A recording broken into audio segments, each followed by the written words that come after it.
Last week, I sat on a proposal because I was scared of what they might say. Oh, what happens if I'm not good enough? Or what happens if that's too high? Or what if...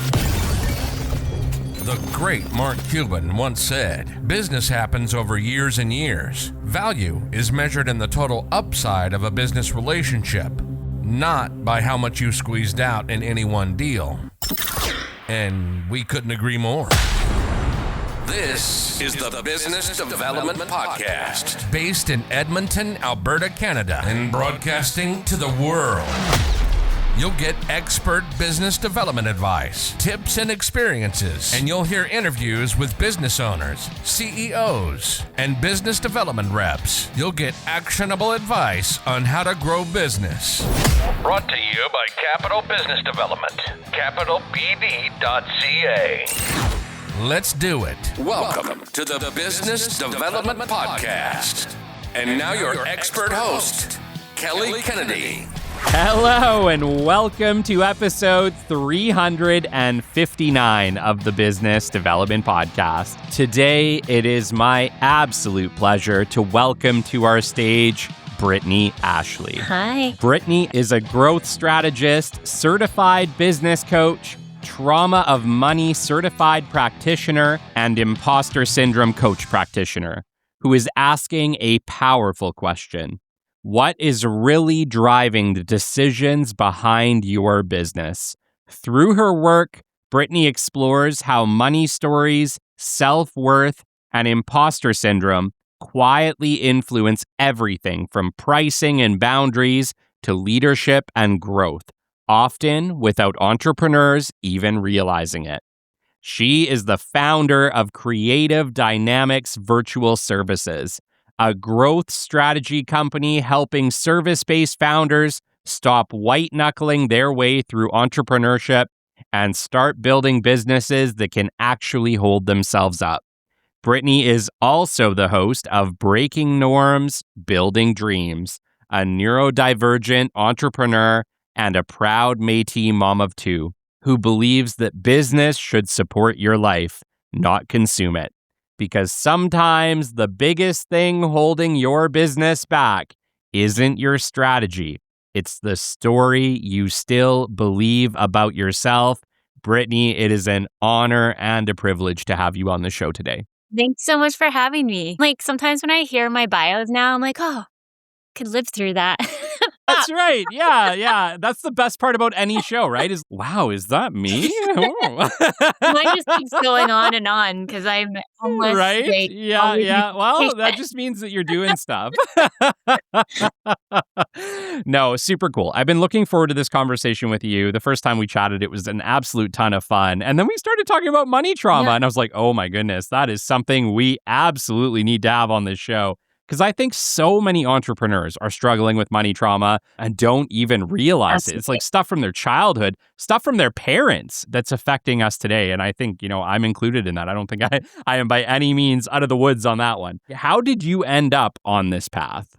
I always joke that I'm a hippie. It took me 100 years to get here. I have my background in so many different industries. It's not just a clear-cut decision. I've been in tourism hospitality management. I've been in the tech industry, marketing, all the things I feel like.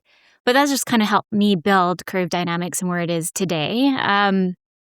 But yeah, I've really navigated through so many different industries, which I absolutely love because it really helps me shed light in different areas than just one funnel. I've been doing this now for 9-ish years, which is crazy. I started this business to help moms work from home. I started this with my 8-month at the time, which is now, she's now 8, but I was kind of doing things always on the side hustle.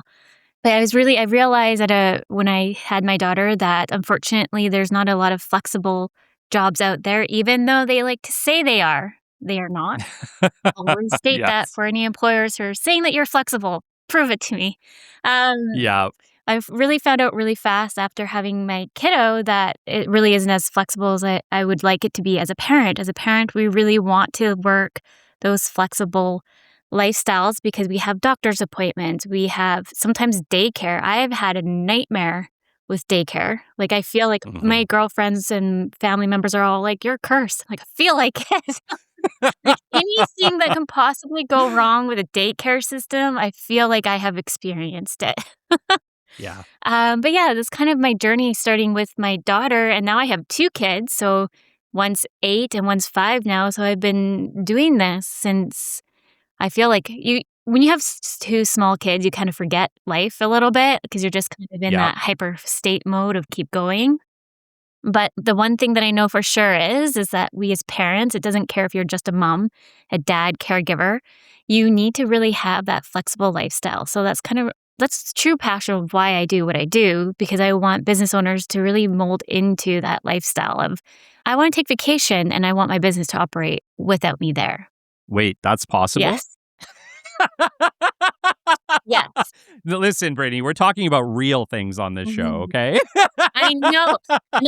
And everyone when I talk about this, like I'm not perfect, like I'm not a perfectionist on the way that I'm doing this all the time. Like, I'm still learning as I go too. Like, I'm Yeah. not the perfect person and I can speak to this and all the things. And as firsthand, as a perfectionist, I know how hard it is to let go of things. I get it.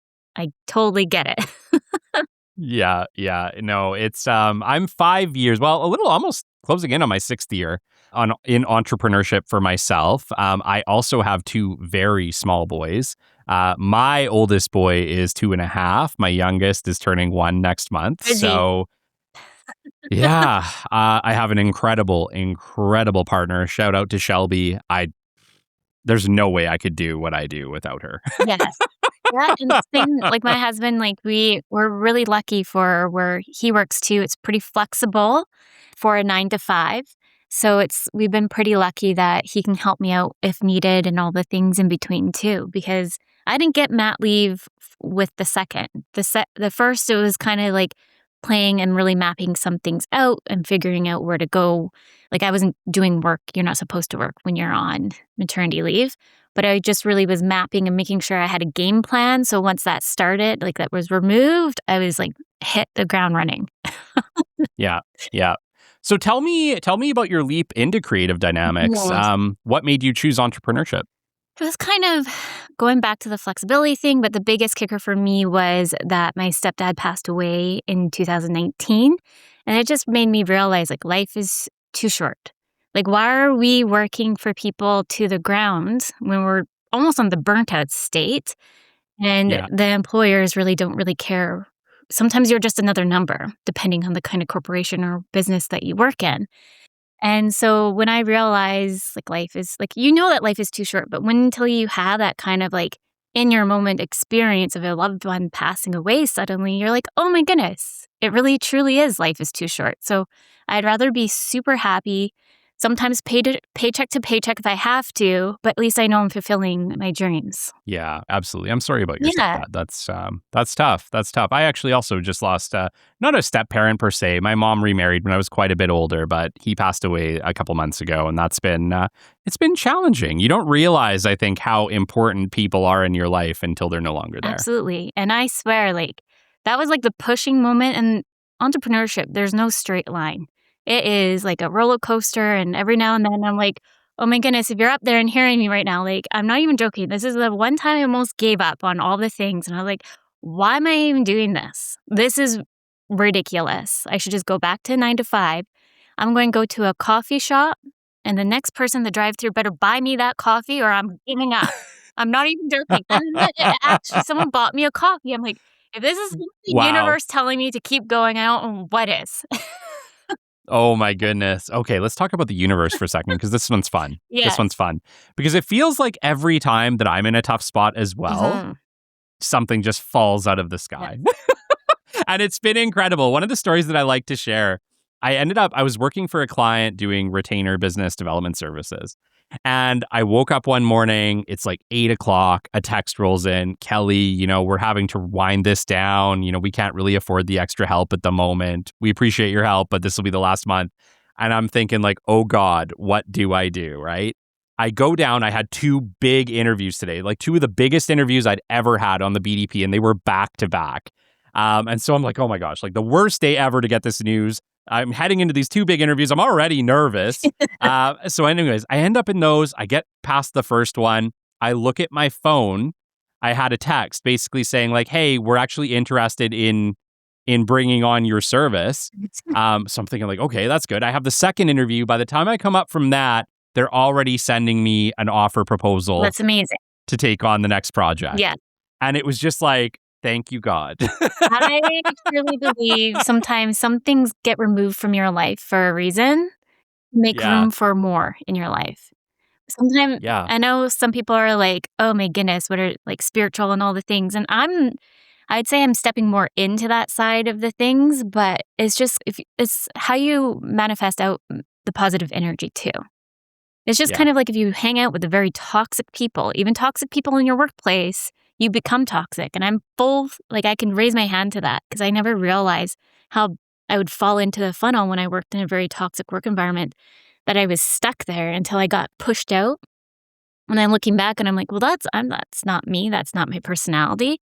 So sometimes you get kind of in that bubble. So it's like the true like essence of bringing up your vibration. So bring me into that. Bring me into toxic workplaces, right? You've obviously had a little bit of experience in one. Tell us what happened. Oh my goodness. I can go on forever on that, but I definitely have PTSD, like even phone calls. Like I can't even. Everyone's like, let's get on a phone call. I'm like, let's do some Zooms. I have Yeah. like PTSD towards it.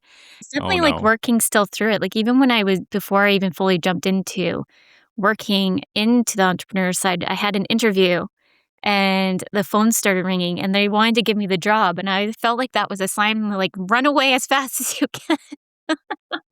They called you. Oh, no. Just go. Just leave it. But it was Yeah. very like a very male dominant work environment in the tech Yeah. industry. And sometimes you kind of show this is kind of going into like the imposter syndrome bits too. Like you have all these degrees, you have all these things, and you try to show up in an industry sometimes that is male dominant as a woman, and you're Yeah. trying to bring up to the next level, but you keep getting pushed down. So it's like I've had to work through so much imposter syndrome. I've learned as a neurodivergent, sometimes we have more imposter syndrome than we can even know of.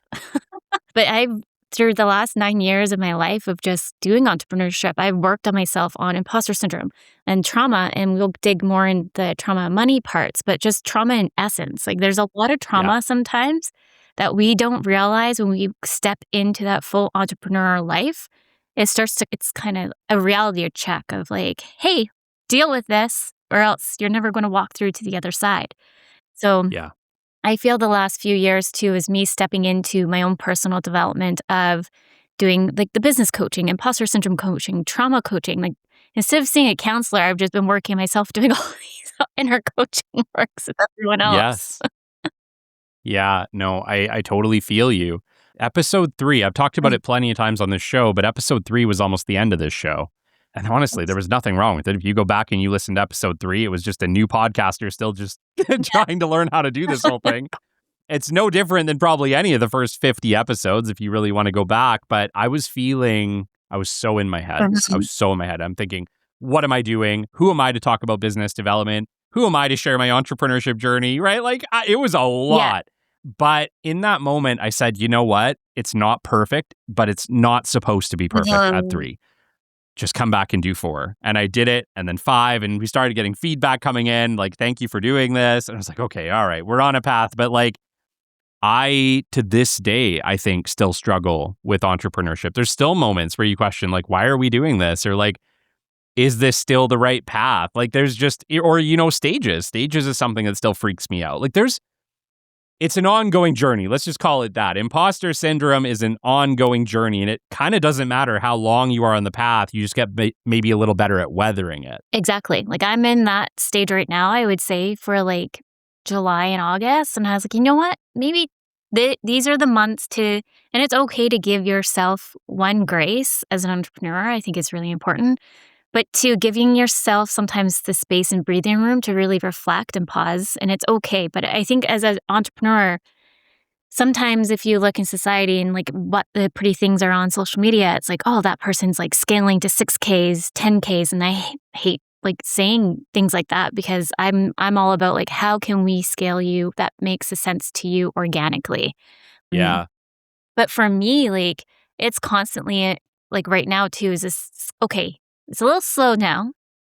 What else can I elevate or fix? I know Hmm. my gaps like no other, but I'm so busy fixing everybody else's gaps.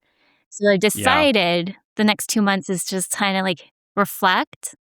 And then that's hard for me. I'm like the go, go, go, do 600 things. Like I just finished a course. I think I told you, but I just did an AI course with Harvard. And then I just Wow. right after went into an AI course with ethics. And I'm addicted to courses. That's the one thing you need to know about me. If I'm quiet for some time, I'm probably doing some kind of course. You're learning. You're learning. What's next? What's next? But I was like, you know what? Maybe this is like the calm before the storm. Let's like, and sometimes we need to think of that too. When things move or adjust, there's a reason. And so let's take that moment to reflect, adjust, and then get ready for the next step. And it takes a little bit of space for that thing that you've been trying to understand or learn to show up for you. I'm going to give a really great example of this, Yes. actually. So, Shelby was just at a women's retreat over the weekend. And so I had the boys, but I also had some time, which is like very interesting. Sometimes you just kind of like sit back and think. And I was waiting for her at this women's retreat. And that was the point at which I realized, holy crap, you can put links on things on Instagram, like not in the post, but actually on the image. Yes. And like, it was such a game-changing moment that I would not have figured out. And I know I'm late to the party. Thanks, everyone. But anyways, I was late to the party, but I realized you could put links. And I was like, holy crap, this is going to change everything. Yeah. And it took that tiny bit of space for me to play with something to realize a better way. Exactly. Sometimes if we're in a state of just doing, and like we're just in the state of react, I guess is what I'm trying to say. We're in the state of react mode. And sometimes we just jump in full feet without really processing it. Yeah. Yeah. Well, the other thing that you mentioned too is that you get so busy doing your other things, Yes. right? There's a lot of learning that I want to do, Yes. but I struggle to do it, not because I don't want to do it, but because I do find myself either working on client things or producing the next episode or thinking about the next show when it's like, there's like courses I want to take. Yeah. And finding the time to do those courses as an entrepreneur is tough. It is. Yeah. And you need to, and when you have kids too, or you could be maybe a Yeah. caregiver, like I'm getting to the state where my parents are getting older and I'm starting to see like, Yeah. oh, now I might have to be a caregiver too on that side. I thought I was just seeing the day of light with both kids finally being in elementary school. Now I'm like, oh, now, Yeah. let's just Now it's a rejig different that one. a little bit. But Yeah. um, Yeah. life is always throwing something at you. So it's just how we perceive and take a moment to kind of stop. If we're in like the state of the nervous system, right? If we were in the state of always, it comes back to the nervous system, I'm finding, and going into like the money trauma pieces. Like Yeah. it's sometimes we get so scared of certain areas that we don't even know that we freeze up. Like if there's a freeze spot where we just don't want to do anything, we fawn. I'm a fawner. I don't like angry people. I'm like, oh no, let's just brush that under there and just keep on going. Yeah. So there's different stages and everybody falls into Yeah. like a different category. And it's just how it's more or less a nice way of saying of calling out your own self and being like, hey, you're doing it again, just like with imposter syndrome or any kind of trauma. So you can repivot, pause, reflect, and repivot. Let's head into traumas. Obviously, you went through some trauma and it led you down a path now where you help entrepreneurs with trauma, which I think is really cool, by the way. Bring us into this, though. You've worked with quite a few different entrepreneurs. You've worked with leaders. What are some of the challenges specifically in trauma and imposter syndrome that you see coming up over and over and over again? Yeah, so that's a big one because I've seen a range. I'll just kind of talk about myself a little bit because there might be somebody listening and they're like, oh, that's me too. But I've been through a lot of different kind of traumas on like the work side trauma, or there's been deep-rooted parent trauma or just like going into the money. Like prime example, last week, I sat on a proposal because I was scared of what they might say. Even though I've worked out my numbers, Yeah. I've worked out all these things, but the inner part of me is like, oh, what happens if I'm not good enough? Or what happens if that's too high? Or what if, and then you get in the what if cycles. You kind of start Yes. going. But the one thing I found when I did Trauma with Money with Tom, if you ever wanted to look into it, it's a great company that did the certification with myself. So we really had to sit there for 3 hours. And what they like to say is, you can't just, they want you to work on yourself because I can't work with you, myself, and others without going through my own stuff. It's so true. To get to the other side, I need to work over my own trauma. And so when I did Yes. the course, I cried almost every single time I went in there. I went into this program thinking, I'm going to go help my clients. I'm going to do this because I've seen clients not pay their bills on time, avoiding things, fawning, all these different mechanisms that we can see with trauma to protect ourselves. So as a natural coach, I got more curious. So that's why I did do the Trauma with Money. But I realized I had my own trauma with just life in itself. And I kid you not, I cried almost every single class because I realized there's a lot of deep-rooted trauma with on the parent side of things. Like I felt like that's why I have struggled with my pricing. So sometimes I feel like I need to be that people pleaser. I need to people please people and go a cheaper route, even though I know I'm worth more. So you kind of need to Mm-hmm. like ask yourself why you're doing certain things and get more uncomfortable with the uncomfortable to make your mind be like, oh, you know what? No, I am worthy to charge this. Yeah. I'm worth Yeah. this. So let's talk about money trauma, because that's something that actually has never come up on this Mhm. show, which is very interesting. 350 plus episodes, and it has not once showed up on the show, Brittney. It's- What is money trauma?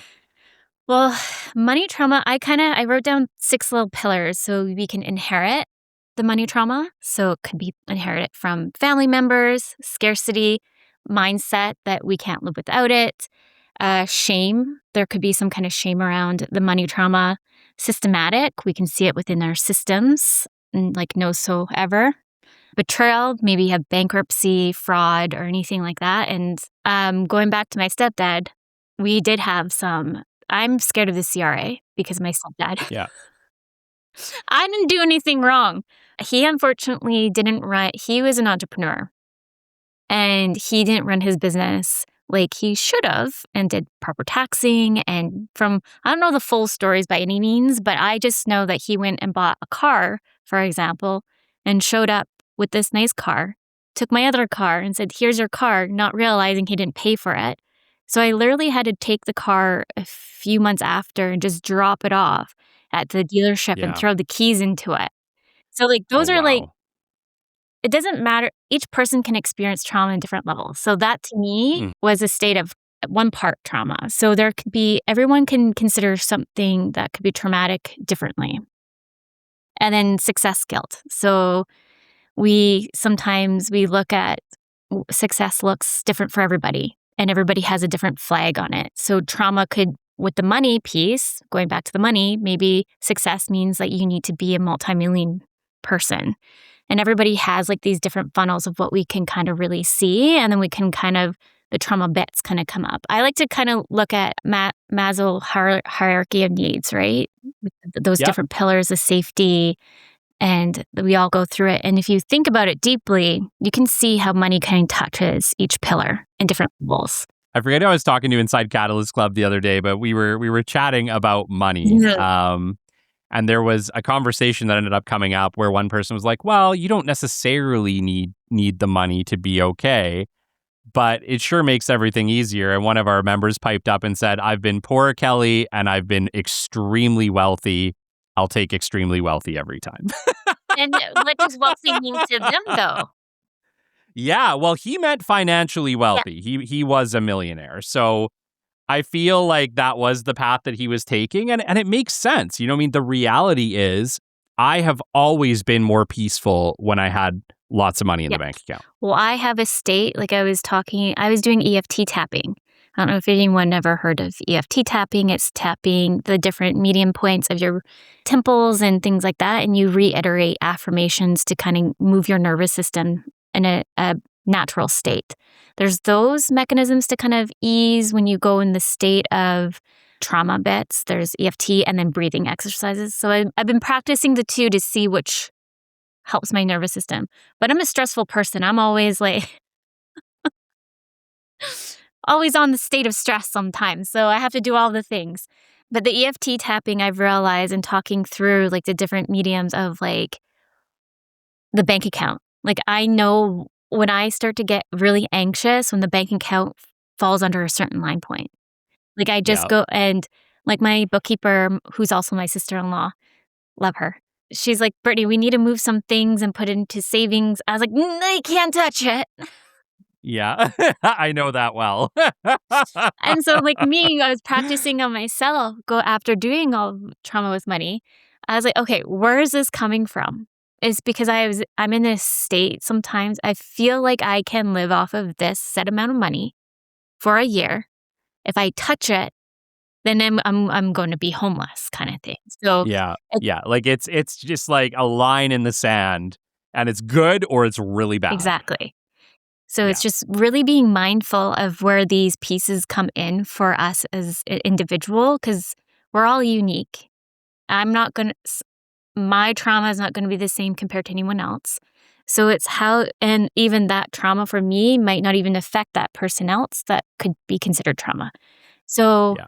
it's just being mindful and trying to dig a little bit deeper. And this is where like counseling or therapy could be really good. Sometimes you can do a combination of working with a coach that works with a counselor. So there's different mechanisms, because I know those words can be thrown around of like, oh, I'm working with a coach. What does a coach mean? What does a therapy mean? Like it's really digging deeper, but it's really important to Yeah. really make sure you have the support system to dig in sometimes a little bit deeper. And sometimes we do need a therapist to go a little deep rooted. With when you work with me, for example, it would be coaching looking at the goal of where we're trying to get to. I challenge you to really think about your money stories and write them down and really, really think of like what was the first trigger for money trauma for you. Yeah, I love that. So I want to share something with you as well. My father went through bankruptcy a couple of times in our Yeah. life. I was very little, so I didn't actually understand it. The only thing that I understood was that we couldn't afford it, The right? So I think like I was under 12 years old. I had no idea what was going on, just that there were things that we could get and we couldn't yes. get. And I was just like, oh, just the way it was, right? But it's funny because I think that scarcity as a kid has affected the choices I've made as an adult. And I'm right there with you. There's a dollar amount where if my bank account goes below that, I immediately go into an anxiety mode. So I totally understand that. And I had another experience in my very early 20s where, as a dumb young 20-year-old, racked up a credit card Yeah. and got super lucky, by the way. Let me just like throw this out there. Got a really good job, got bonuses, was able to pay off that credit card debt, and realized that I dodged a total bullet. And since that point, have always been like very careful with my credit. Yeah. It can go either way. And so there's no shame. And I think that's the biggest thing to reiterate to everyone out there. Because I think money and just systematic society, there's a lot of shame around it, Yeah. unfortunately, because it's either really good, and then or really bad. So I think it's like, it's important for us to talk more about it and make sure that whoever's willing to talk about it, that we cultivate a safe space, because no one's perfect. And if we Yeah. cultivate those safe spaces, it's just like talking about imposter syndrome.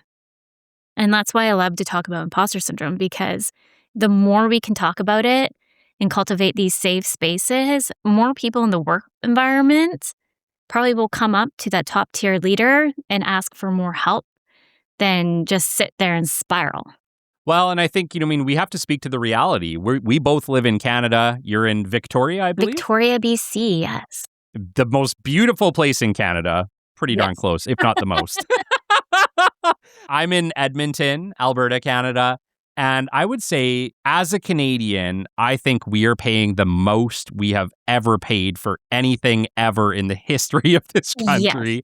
I mean, we are a family of 5. It is not uncommon for us to spend $1,000 a week on food. It's, Or sorry, a family of 7, I should say, 5 kids. yeah, It's insane out there. And so the expectation, too, to make money has never been higher. exactly. Absolutely. And to like, for us Canadian business owners, we have to pay a pretty penny too for the exchange rate. Like I'm Yeah. going to work with somebody over in, they're coming in with me and we're going to map out some more strategies for myself.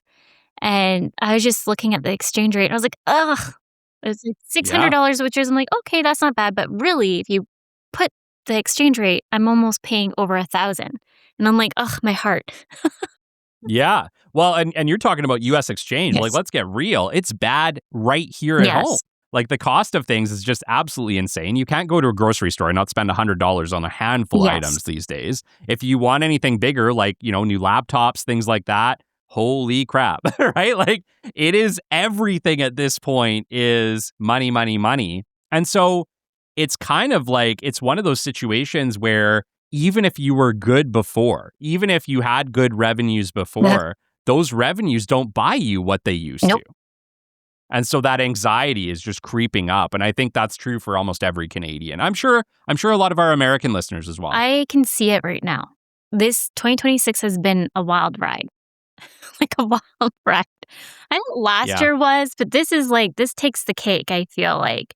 I've seen 100%. so many more people so on this state of stress, cutting things out because there's AI now, right? That feels like it's just taken over the world.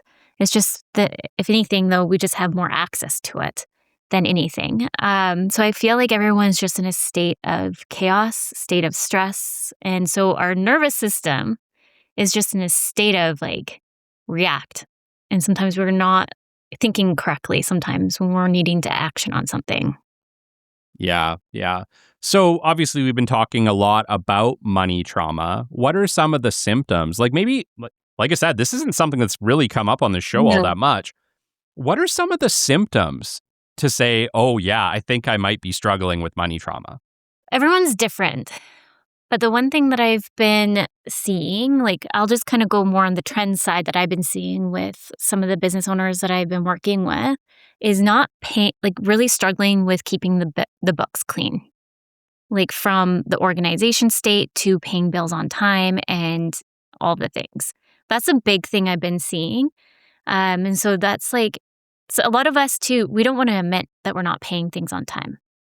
And I Yeah. feel like that's a big kind of sign of like, oh, there's maybe more here that I need to unravel a little bit and really dig a little bit deeper why I'm not doing. Me, I pay my things on time. Like I just messaged my subcontractor. I was like, we did year end. You got to fill. Yeah. Like, but this is another piece for me for trauma because I'm scared of the CRA. So Yeah. don't want to mess that up. No, you don't want to miss those bills. So good or bad, right? Yeah. The other state I've seen it where it's a law. This can be probably related to a lot of women entrepreneurs who are listening on the pricing. Really struggling with pricing. The number one thing that I get asked about all the time is what should I price? Is this enough? That's not enough. Just go in these cycles. Like I just mentioned earlier, like I was sitting on a proposal for an extra day because I was like, like it felt like I don't like asking for money. And the thing Yeah. is like I'm not asking for money. So it's like how we switch the narratives in our head of it's not asking. So it's like being mindful of how those mechanisms and you're starting to feel like uneasy or there's maybe a state of anxiety. Like what is that trigger? And then peel back more of the onions of like, okay, where's this coming from? Let's talk a little bit about pricing Yeah. because obviously that's something, like you said, almost every entrepreneur is struggling with. Most of us, if not all of us, are undercharging. Mhm. How, when you're giving advice to your clients on how to set pricing models, what advice do you give them to get them out of their own head? Let's start with the market research because that kind of helps a little bit if you start to see more numbers. So like I found this place where there's like a database where it shows you what subcontractors should pay at and all the things, and it breaks it down in a nice space. So I find like sometimes when you see the numbers of like, okay, this is what the market's doing, it helps a little bit. Sometimes we need those. Then we write down I'll just use one of my clients as an example. Won't say their name, but what we're doing, we did a market research, but now we're like, okay, what's your bottom line and where would you like to go? And so they were definitely undercharging. But since I've started working with them, and I'm not saying let's hike it up 70% right now. Sometimes we need like module little steps. So I've been working with this individual for 5 years. After two, I kind of stopped counting. But since then, I want to say we've raised the rate at least $10 a year since we've been working. And it can just Wow. be those slight little movements up, right? And Yeah. before you know it, you're going to be like the next person that comes in to look at the proposal. You're like $100 up. It's just Yeah. like changing your mind frame of I am worthy for that rate. Hmm. But sometimes there's there's pieces of us holding us back. It could be imposter syndrome, which by the way is that I like to break it down. Imposter syndrome is that we're just not feeling competent enough to do something. So why are you feeling like you're not competent to build that or do that service? Agreed. I think the other problem with many entrepreneurs is that they came here from employment. Yes. And so there's like a complete frame shift that nobody taught them that has to happen in order for them to disengage from hourly to I deliver an outcome. Absolutely. The transformation. Yeah, let's talk about that a little bit. Do you see that quite a bit in your practice? Absolutely. Yeah. And I know I still struggle with this today. And that's what I said. Like, I'm not perfect. Like, I know I talk about it, but like, you have to start somewhere to get to the other side. So like retainer packages are really nice. Like because we do have virtual assistants, right? So a lot of people come to us on hourly. And I'm like, no, we don't do hourly anymore. But sometimes I get sucked back into it. Yes. And I'm like, no, I don't want to. But it's like figuring out the retainer package that makes sure that you're not just paycheck to paycheck and that you can also, there's that transformation for the client and what that looks like. Everyone's different. For example, could be like a retainer package. We do full marketing, like digital marketing, for example. So we set out a retaining piece of like, this is what you're for sure getting on social media. Like no matter what, every month, this is what you're getting. But then we're also coming in to support you on all other marketing aspects, whatever you need. So it's like you're just merely pinpointing for sure the few things for sure they're always going to get, and then the big full transformation piece too. But everybody's really different on what it looks like. But I would say retainer packages are the biggest thing than anything than keeping to the hourly. Oh, absolutely. Absolutely. Like I would say I learned that far too late. But we did figure that out eventually. I still like I say, I still sometimes fall into the hourly thing. I know that some of my clients are on retainer, but sometimes I get like those old grandfather clients that come back. And I'm like, oh, but we're trying to do it over here. But then I know you've been with me for like 8+ years. I'm okay to do hourly as long as you know. Yeah. As long as you know there's conditions. No, it's interesting though, right? But I think ultimately it's a frame shift and it's an easy one once you understand, right? Your customer doesn't actually care how many hours you spend on anything at all, as long as you deliver the outcome. The reason that they come to you for hourly is, once again, that's the only way they understand how to get that outcome. So if you can confidently show up and say, I'm going to get you your outcome, but here's the retainer cost that's going to get you up to this amount of time to do that, but we're going to deliver on it, they're going to be okay with it. But you have to be confident enough to say, I can get you the outcome this way. Absolutely. Yeah, and I don't like hourly. We probably spend more time hourly than we need to. Like sometimes even justifying, like, what did you do this hour? Like, oh my gosh. It's all here. It's right here. And then explaining more time on top of the hourly that we just did. I'm going to give a little fun shout out to my other show. I used to work there, where we actually just had a guest come on. It'll be on a future episode. Come on and say that they had a customer that they worked with, a client, who used to have a stopwatch running and would track their hours. I would not like that. Nothing like working for that person. No. And I really think sometimes even once you switch into the entrepreneur mode, because I know I do that, I've actually had to set my out of office on to say, give me 2 business days, because what I'm trying to work not in my inbox 24/7. I think I'm Yeah. addicted to that since I worked a 9 to 5 because I felt like I had to respond right away. So, like, Yeah. those are, like, little mechanisms. There's different mechanisms that can support us as an entrepreneur, and if you're not sure, you can always ask Claude and see what they say. Yeah, that's right. That's right. My gosh. It's funny. I work harder as an entrepreneur Mhm. than I ever did as an employee. See.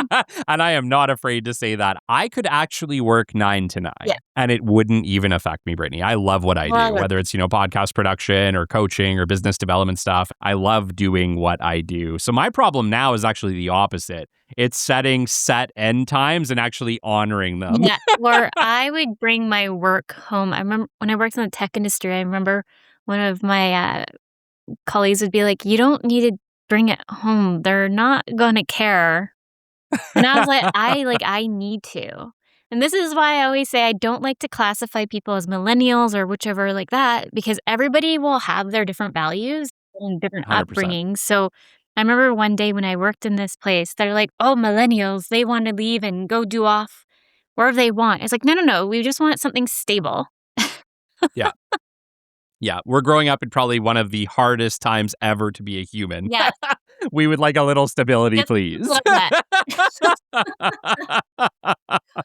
Oh, goodness. Okay. Well, let's take a little bit of a pivot Mhm. here, Brittany, into creative dynamic virtual services. Tell us a little bit about your company. We're almost on 9 years, which is crazy Wow. to me.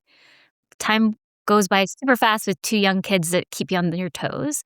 But Creative Dynamics started as thinking I wanted to do virtual services, virtual assisting, which I soon realized that I was advising business owners so much more at looking at your full ecosystem. So that's what we do. We look at the full business ecosystem from your admin, marketing, SEO, like all the things, doing like a full business audit. And then we take that audit and then we implement if you need a team member for admin, marketing. And I have team members to come in to do it, or you can take that huge audit and do it yourself. Everyone's completely different, but that's what Crave Dynamics does. But then myself, along that journey, I became a certified business coach, imposter syndrome coach, trauma with money practitioner, because let's just get all of the certifications underneath myself. But it's a lot of growth and development. And so I come on the Yes. other side of the mindset work and how we can it can be like an accountability partner or anything that you might need sometimes as an entrepreneur that we kind of get stagnant in. So it's looking at when I Oh my say gosh. full Yeah. ecosystem, it's like mindset and like the business. Amazing. Amazing. And then obviously you're also a highly, highly successful podcast host. Bring us into breaking norms, building Mm. dreams. Well, the one thing you need to know about me is when I don't like something, I'll do it myself. So on my journey to become a certified coach, like we mentioned, I do have ADHD, but I also have dyslexia. So I'm all about advocacy on human rights and also like making sure that we have a solid workplace environment for individuals to thrive, no matter what their strengths or weaknesses are. And so when I was doing my journey, I felt like it was really hard to get my certification to be certified because they weren't giving me extra time. And so at this point, I Okay. was just fired up. And I was randomly on a radio doing like my own like little conversation with Adriana. And I asked her if I can do my own show. And it's all about how we look and talk about our dreams. And then we also look and talk about societal norms. So talking about ADHD, neurodiversity, all the things. I've had human traffickers on the show talk to Wow. parents about what we need to look out in the world because I love having like such a dynamic. See, this is why Creative Dynamics works like that. The dynamic flows over here too. Yeah. The dynamicness of individuals just coming to share their knowledge, but then we break down societal norm topics that a lot of people don't like to dig into because it could be taboo or we don't talk about that here. And I'm like, why not? And sometimes Yeah. it's uncomfortable for me, but I push myself sometimes out of the comfort zone because I think we need to normalize having these conversations in society today. I love that. And actually, if we talk briefly about I used to work there, my goal with the show was to provide a space for people to talk about the shit that actually happens at work, right? The stuff that we don't talk about. Yeah. We wanted to create a space where people could come in and actually talk about the wild things that happen at work. So it was kind of that taboo side for me too, that I just wanted to be like, you know what? I'm sick of us protecting all of this stuff. I know we can't name them, but we can sure as hell tell the story. And I think that's important because when I started this business too, like the amount of people that came to me that they're like, I'm leaving because I worked in a toxic work environment. And it just blows my mind that it's even allowed. Like I have zero tolerance. Like if somebody talks to me and we're doing a discovery call and it's like a red flag to me, I'm like, nope, sorry, not the right fit. I wish you luck. Yeah. And some people are like taken back by that. Yeah, absolutely. I think we've lived in a world where people have been conditioned to be afraid to talk about things that happen to them at work, right? And it's like, wait a second. That's messed up. A lot of things, like the stories I've heard and or the stories I've been through, like, it's just like, wow. That's why I'm like, I want to build my own business, hopefully like something that is something for my kids to kind of like, I feel like my daughter is going to be like me, like a true entrepreneur. I think my son will probably be like maybe in trades. You never know. I'm sure someone looked at me and said, that kid's going to be in the trades. And here we are. Someone gave him a mic. Yeah, they can do whatever they want. At the end of the day, I want them to like advocate for themselves because we live in a world that sometimes it feels weird to advocate for ourselves. And I feel like we need to see more of that. So I'm excited to kind of see what they do. Amazing. Well, if you enjoy this show, you will absolutely enjoy Breaking Norms, Building Dreams. Go check it out. Highly successful show. Brittney, this has been incredible. What's the best way for people to find your show and get in touch with you? You can find it on the United Public Radio Network. It's live every Monday, or you can connect with me on LinkedIn, and it's also connected to my website, creativedynamicsva.com. Perfect. We will have all of the links down in the show notes. Brittney, this was incredible. Thank you so much for your time. Yeah, thank you so much for having me, Kelly. Until next time, you've been listening to the Business Development Podcast. I'm Kelly Kennedy, and we'll catch you on the flip side. This has been the Business Development Podcast with Kelly Kennedy. Kelly has 15 years in sales and business development experience within the Alberta oil and gas industry and founded his own business development firm in 2020. His passion and his specialization is in customer relationship generation and business development. The show is brought to you by Capital Business Development, your business development specialists. For more, we invite you to the website at www.capitalbd.ca. See you next time on the Business Development Podcast.